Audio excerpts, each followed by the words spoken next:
Tom Lembong mengejutkan banyak pihak.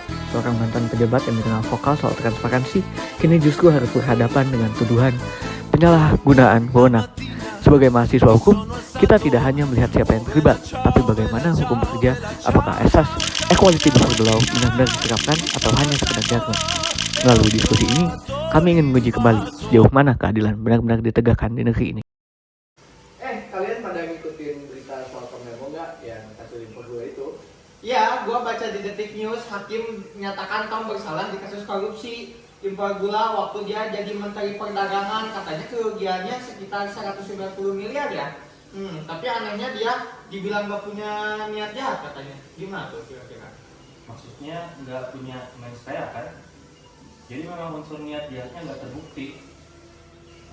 Padahal dalam hukum pidana tanpa mens-rea seseorang nggak bisa dikatakan bersalah penuh. Bener juga. Itu juga yang dia bilang di kuliah di hukumonline.com. Jadi dia tuh apa ya? Dia murni buat jaga stabilitas harga gula di pasar, tapi bukan buat melindungi dia sendiri. Tapi kalau dilihat dari sisi prosedur, tindakannya tetap salah ya, karena izinnya impor dikasih ke perusahaan swasta. Padahal aturannya waktu itu cuma ngizinin BUMN, jadi walaupun niatnya baik tetap aja unsur penyalahgunaan wewenang. Nah, disitulah dilemanya. Hakim akhirnya memutusin dia bersalah, tapi hukumannya lebih ringan, 4 tahun, 6 bulan penjara dan denda 50 juta. Soalnya nggak ada bukti Tom nerima uang suap langsung. Oke, tapi yang menarik beberapa minggu kemarin, beberapa bulan kemarin kalau nggak salah, dia tuh malah dapat abolisi dari presiden dan disetujui DPR. Akhirnya kejaksaan bilang kasusnya nggak bisa dilanjut lagi. Itu sih yang bikin masyarakat banyak komentar.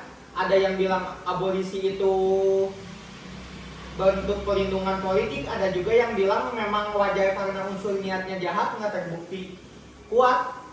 Kalau dari sisi akademis, ini contoh nyata perbedaan antara tindak pidana korupsi dan maladministrasi. Oke, tapi aku juga paham sih kenapa aku bisa kecewa. Karena beberapa kali kita dengar alasan kan, niatnya baik, tapi ujung-ujungnya kreatif juga yang rugi. Harga gula sempat naik dan distribusinya akhirnya kacau banget ke kebijakan itu.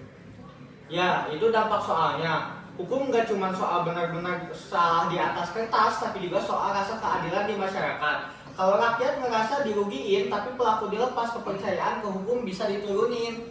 Makanya penting banget buat bedain antara niat, akibat, dan tanggung jawab. Kalau menurut teori Gustav Hartreus, hukum itu harus seimbang antara keadilan, kepastian, dan kemanfaatan.